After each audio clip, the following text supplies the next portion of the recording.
അസ്സലാമു അലൈക്കും വറഹ്മത്തുള്ളാഹി വബറകാതുഹു. ബിസ്മില്ലാഹിർ റഹ്മാനിർ റഹീം.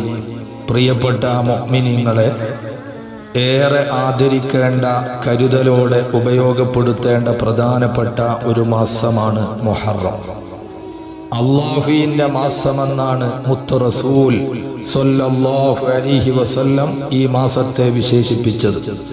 അഫ്ളലു സിയാമി ബഅദ റമളാൻ ശഹ്റുല്ലാഹിൽ മുഹറം.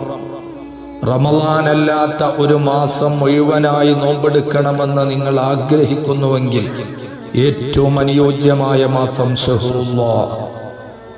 അല്ലാഹുവിലേക്ക് ചേർത്തു പറഞ്ഞു ശഹ്റുല്ലാഹ്, അള്ളാന്റെ മാസമായ മുഹറമാണെന്ന് മുഹമ്മദ് മുസ്തഫ സ്വല്ലല്ലാഹു അലൈഹി വസല്ലം.